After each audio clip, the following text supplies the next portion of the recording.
Sibirya kurtları, buzların asi prensleri. Merhaba dostlar, bugün sizlere soğuk iklimlerin gerçek asi çocukları olan Sibirya kurtlarından bahsedeceğim. Evet, doğru duydunuz. Sibirya'nın buz gibi ormanlarında yaşayan bu yırtıcılar tam birer doğa harikası. Üstelik sadece güçlü değiller, aynı zamanda kendi dünyalarının komik amcaları da olabilirler.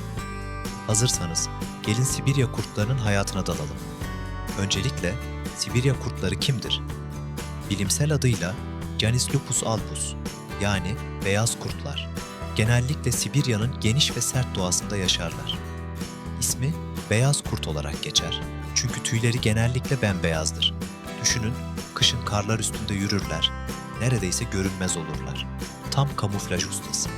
Bu da onların avlanmasını kolaylaştırır. Bunu düşününce kışın kayak yapmaya gittiğinizde aniden karlar içinde kaybolan bir beyaz kurt görebilirsiniz. Şaka şaka. Pek olası değil ama hayal edin. Sibirya kurtlarının en büyük özelliği dayanıklılıklarıdır. 50 derece soğuk mu? Problem değil. Biz üşürüz diye kıvranırken onlar adeta bu soğukta kahve içmek istiyorum modundalar. Hatta bilim insanları bu kurtların vücut ısısını nasıl koruduklarını anlamaya çalışıyorlar. Çünkü onlar için soğuk sadece bir detay, bir küçük üşüme anı bile değil. Tabii ki Sibirya kurtları güçlü olmanın yanı sıra son derece sosyal canlılardır. Sürü halinde yaşarlar ve aralarında çok sıkı bir iletişim vardır. Kimi zaman uluyan kurt sesi duyarsınız ya, işte o sesler aslında sürü üyelerini birbirine çağırmak, bölgeyi işaretlemek ve hatta "buradayım, ne haber amca?" demek içindir. Bu uluma seslerini gece duyanlar bile var. Kim bilir belki de Sibirya kurtları gece partisi yapıyordur. Peki ne yerler bu buz devleri? Aslında oldukça seçicidirler. Rengeyi, yaban domuzu, hatta küçük memelilerle beslenirler. Avlanırken öyle stratejik hareket ederler ki doğa liderliği ödülünü alsalar yeridir. Sürüyü organize eder, kimin nereye gideceğine karar verirler. Kısacası Sibirya kurtları tam bir doğa CEO'su. Ama bazen küçük avlarını yakalarken yaşanan komik anlar da olur. Mesela çamurda kayan bir kurtun patinaj yapması gibi doğanın komedi saati diyelim buna. Şimdi biraz eğlenceye geçelim. Sibirya kurtları neden bu kadar beyaz? Tabii ki moda yüzünden. Onların doğadaki stil anlayışı, kış mevsimi için özel beyaz kar paltosu giymek. Tabii ki bu onların kamuflajını arttırıyor ama kim bilir, belki de diğer kurtlar arasında en şık kurt. Ödülü almak istiyorlardır. Sürünün en yakışıklısı olmayı kim istemez ki? Bunun yanında Sibirya kurtları uzun mesafelerde bile hızlarını ve dayanıklılıklarını korurlar. Yani eğer koşu yarışı düzenlenirse kesinlikle onların favori olacağına emin olabilirsiniz. Tabii o kadar uzun mesafeyi koşarken bir kahve molası versek mi diye düşündükleri kesin. Ama her ne kadar sert ve güçlü olsalar da doğada karşılaştıkları zorluklar onların da başını ağrıtıyor. İklim değişikliği, habitat kaybı ve insan etkisi Sibirya kurtlarının yaşamını tehdit ediyor. İnsanlar ormanları, yaşam alanlarını daraltıyor. Oysa onlar sadece huzur ve bol av peşinde. Bu yüzden onları korumak ve yaşam alanlarını savunmak hepimizin görevi.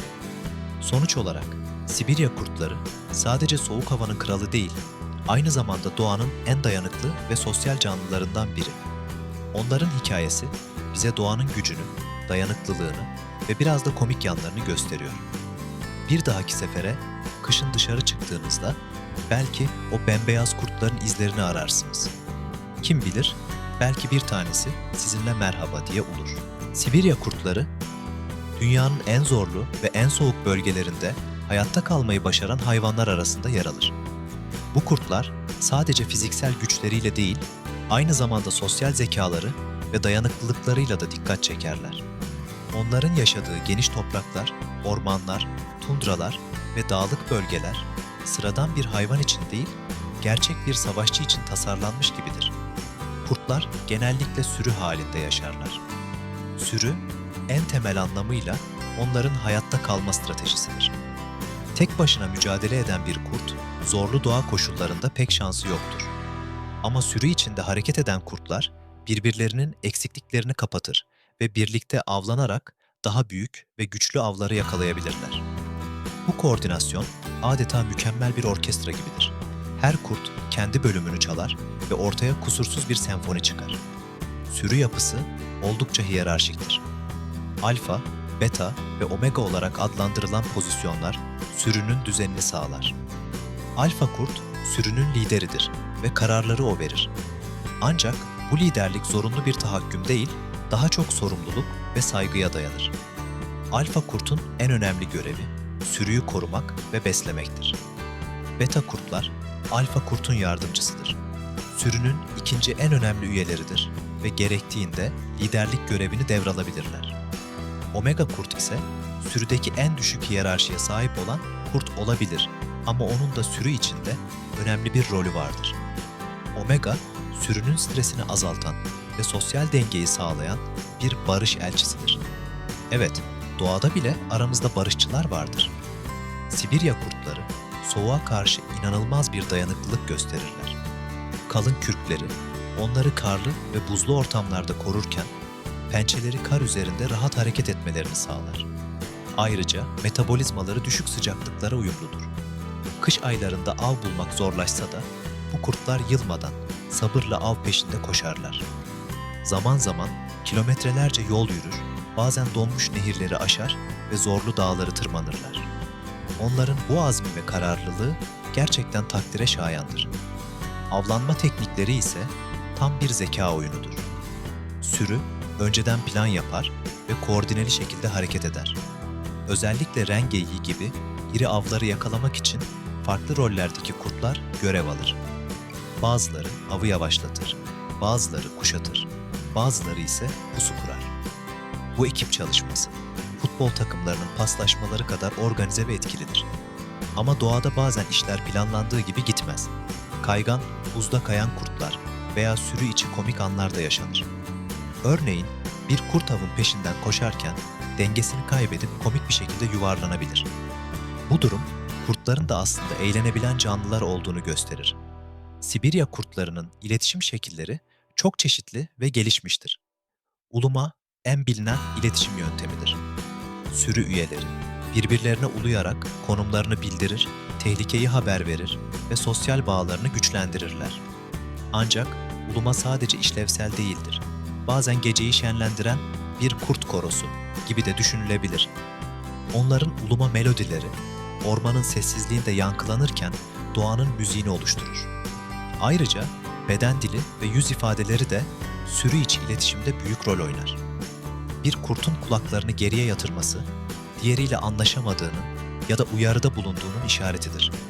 Sibirya kurtları doğada birçok zorlukla karşılaşır. Sadece soğuk değil, açlık, hastalık ve diğer yırtıcılar onların hayatını zorlaştırır.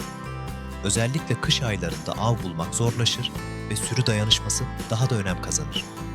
Yaralı veya yaşlanan kurtlara sürü üyeleri yardım eder. Onlara yiyecek getirir ve korur. Bu dayanışma, doğanın aile bağlarının ne kadar güçlü olduğunu gösterir. İnsanların bile kıskanacağı türden bir bağlılık bu. İnsanlarla ilişkileri ise genellikle temkinlidir. Sibirya kurtları insanlardan uzak durmaya çalışır. Ancak habitatlarının daralması bazen kurtların köy ve çiftliklere yaklaşmasına neden olur. Bu durum bazen çatışmalara yol açar. İnsanlar kurtları tehdit olarak görürken kurtlar da hayatta kalmak için alternatif besin kaynakları ararlar. Bu karşılıklı mesafeye rağmen birçok kültürde kurtlar cesaret ve güç sembolü olarak kabul edilmiştir. Rus folklorunda kurtlar hem korkulan hem de saygı duyulan varlıklar olarak yer alır. Onların hikayeleri doğa ile insan arasındaki karmaşık ilişkiyi gözler önüne serer. Günümüzde Sibirya kurtları çeşitli tehditlerle karşı karşıyadır. İklim değişikliği, habitat kaybı, yasa dışı avcılık ve insan faaliyetleri onların yaşam alanlarını daraltıyor. Neyse ki birçok doğa koruma programı ve uluslararası anlaşma bu canlıların korunmasına yönelik ciddi adımlar atıyor. Koruma çabaları sadece kurtları değil, aynı zamanda yaşadıkları ekosistemleri de koruyor. Çünkü Sibirya kurtları doğadaki dengeyi sağlayan önemli bir türdür. Onların sağlığı tüm ormanın ve tundranın sağlığı anlamına gelir. Sonuç olarak Sibirya kurtları sadece soğuk ve zorlu iklimin değil, aynı zamanda doğanın hayatta kalma mücadelesinin de en büyük simgelerindendir.